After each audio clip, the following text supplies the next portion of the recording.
তো তোমাকে বুঝতে হবে যে শুধুমাত্র ডিসিশন নিলে হবে না, আমাকে কোশ্চেন করতে হবে, দিয়ে বুঝতে হবে যে আমি এখান থেকে কেন বেরোতে চাইছি, কী জন্য বেরোতে চাইছি, আর বেরোলে আমি কি কি পাবো, কি কি লাভ হবে আমার, আমি কেনই বা অন্য কাউকে জেতাবো। যখনই আমি হার মেনে পেছনে পড়ে থাকবো তখন আমি অন্য কাউকে জেতাচ্ছি, সে আরেক যন্ত্রণার। সিরিয়াসলি ব্রেকআপের পরে আরও একটা ফেস আসে, সেই ফেসটা তুমি না কাটাও, এটাই আমি চাই। দ্যাটস ওয়াই আমি এই কথাগুলো তোমাকে শেয়ার করছি, আমি বোঝানোর চেষ্টা করছি যে আমি কি কি করেছিলাম যাতে তুমিও এগুলো তোমার লাইফে অ্যাপ্লাই করো। তখন আমি কি করেছিলাম, বারবার ভিডিও দেখতাম, বিভিন্ন টাইপের ভিডিও, এবং সেই ভিডিওতে যে কথাগুলো বলা হতো আমি সেগুলো নিজের লাইফে অ্যাপ্লাই করা শুরু করি, এবং আমি ভক্তির পথ ধরেছিলাম। ভগবানের পাশে গিয়ে নিজেকে স্যারেন্ডার করে দিয়েছিলাম, বারবার প্রে করতাম, মেডিটেশন করতাম। আমি বুঝতে পারি যে আমার মধ্যে একটা চেঞ্জ আসছে।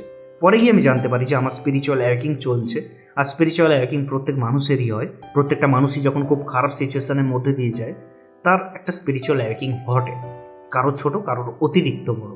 তো আমারটা অতিরিক্ত বড় ছিল। তো আমার কাছ থেকে ধীরে ধীরে সবই চলে গেছিল, যেমন ব্রেকআপ, একটা বড় যন্ত্রণা, কেরিয়ার পুরো ডাউনে, ওই প্রেম ভালোবাসা এসবের জন্য আমি বুঝে উঠতে পারছিলাম না যে কী করবো, কীভাবে এখান থেকে বেরোবো। বাট যখন ধীরে ধীরে আমি গডের কাছে স্যারেন্ডার করি এবং যে সমস্ত মোটিভেশনাল ভিডিও আমার সামনে আসে, সেলফ ইমপ্রুভমেন্ট, সেলফ ডেভেলপমেন্ট, এসব বিষয়ে আর ব্রেকআপের সম্পর্কেও, সব জায়গাতে একটাই কথা বলা হয় যে তুমি সেলফ লাভের দিকে ফোকাস করো, তুমি নিজেকে ভালোবাসো। তো আমি সেটাই করে গেছি, কারণ আমি প্রথমেই ডিসিশান নিয়েছিলাম যে আমি এখান থেকে বেরোবো, আমাকে বেরোতেই হবে, আমার মা বাবার জন্য, আমার নিজের জন্য, আমার স্বপ্নের জন্য।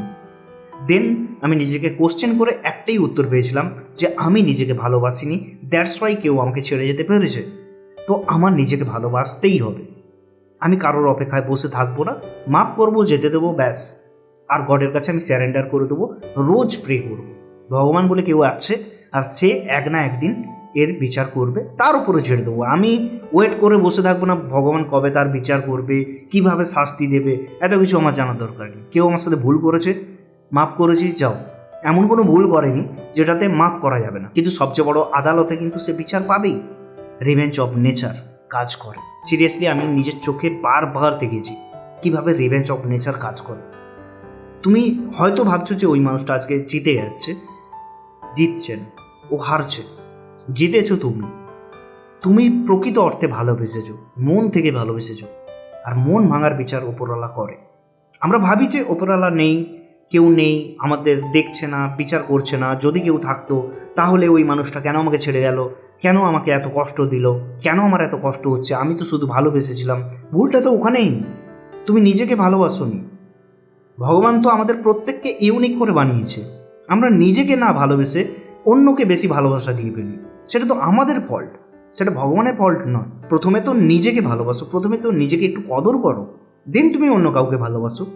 ভালোবাসতে কেউ মানা করেনি, বাট বোকার মতো ভালোবেসো না, অন্ধের মতো ভালোবেসো না।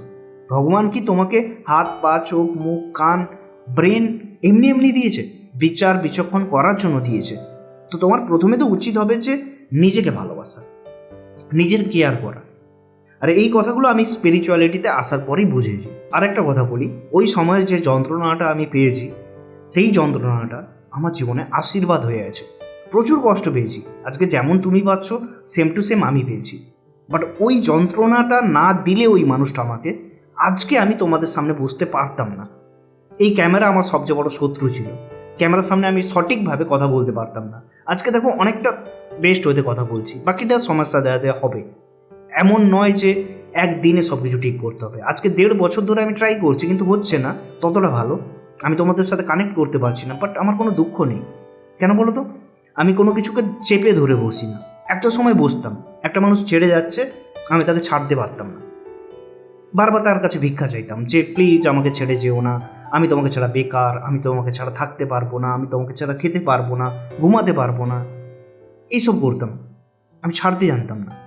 তো এই ব্রেকআপ না হলে আমি স্পিরিচুয়ালিটিতে আসতাম না, আমি নিজেকে কোশ্চেন করতাম না, ডিসিশান নিতাম না, আর আজকে তোমাদের সামনে বসে থাকতে পারতাম না, আর এই ফেলিওরটাকেও বারবার মেনে নিতে পারতাম না। তো এই জন্য আমি বললাম ভক্তির পথেও হাঁটো, স্যারেন্ডার করে দাও। ভগবান আছে, ভগবান তোমার বিচার করবেই। দেখো তুমি কোন ধর্মের এটা ম্যাটার করে না, তুমি তো কাউকে না কাউকে বিশ্বাস করো, কেউ না কেউ তো আছে তোমার মাথার উপরে যে সব্বার চেয়ে শক্তিশালী, যার পজিটিভ এনার্জি এই ইউনিভার্সে ঘুরে বেড়াচ্ছে। যে আমাদেরকে গাইড করছে ইনডাইরেক্টলি। সিরিয়াসলি আমি প্রায় বারবার আমার লাইফে মৃত্যুর সম্মুখীন হয়েছি, তবু আমি হার মানিনি কখনো। কেউ একজন ছিল যে পেছন থেকে আমাকে বাঁচিয়েছে। বারবার আমি ঠকেছি, তবু আমি হার মানিনি। আজকে দেখো তোমাদের সামনে আমি বসে আছি, as a brother, as a friend আমি তোমাকে এই কথাগুলো বলছি। তো আমি এটুকুই চাইবো যে তুমি একটু নিজের উপরে ফোকাস করো, নিজেকে কোশ্চেন করো, আর নিজেকে সুপ্রিম পাওয়ারের কাছে স্যারেন্ডার করে দাও। তার কাছে হেল্প পেয়ে যাবে। হ্যাঁ, প্রথমটা একটু কষ্ট হবে, বাট তুমি বুঝতে পারবে ধীরে ধীরে যে কেউ আছে তোমাকে হেল্প করার চেষ্টা করছে। এই যে ভিডিওটা তোমার সামনে আজকে এসছে, তোমার মনে হচ্ছে যে এটা জাস্ট নর্মালি হয়ে গেছে। এই ভিডিওটা তোমার সামনে আসার মূল দুটো কারণ আছে, একটা স্পিরিচুয়াল দিক, একটা মেটেরিয়ালিস্টিক দিক। যেমন তোমার হচ্ছে ফেসবুক, ইউটিউব, এগুলোতে অ্যালগোরিথম থাকে, আর সেই বেসিসে তোমার সামনে এসছে, কারণ তুমি কদিন ধরে হয়তো এই টাইপের কন্টেন্ট দেখছো। বাট এটা হয়তো আমরা ভাবছি, কোথাও না কোথাও ইউনিভার্সও তোমার সামনে এটাকে পুশ করছে, এই টাইপের কন্টেন্টগুলো। আমার ভিডিওটা শুধু তা নয়, তোমার সামনে দেখা যাবে বিভিন্ন টাইপের কোর্স আসবে, বিভিন্ন টাইপের ভিডিও আসবে, যেখানে ইউনিভার্স, গড, সুপ্রিম পাওয়ার তোমাকে গাইড করার চেষ্টা করবে, তোমাকে বোঝানোর চেষ্টা করবে যে তোমার সাথে আমি আছি, তুমি চিন্তা করো না। যে তোমার সাথে খারাপ করেছে তাকে আমি দেখে নেবো, তুমি শুধু নিজেকে আমার কাছে স্যারেন্ডার করো, আর আমার যে পরামর্শগুলো আমি তোমার সামনে পাঠাচ্ছি সেগুলোকে নিজের লাইফে অ্যাপ্লাই করো। এখন ইউনিভার্স, গড, তারা তো আর ডাইরেক্ট এসে আমাদের সামনে কথা বলতে পারবে না, এই জন্য তারা ইনডাইরেক্টলি আমাদের সাথে কানেক্ট করার চেষ্টা করে, বাট আমরা বুঝতে পারি না। তাই বিশ্বাস রাখো গডের উপরে, আর সামনের দিকে এগিয়ে যাও, ডিসিশন নাও, কোশ্চেন করো তুমি তোমার কাছে কতটা ভ্যালুয়েবল।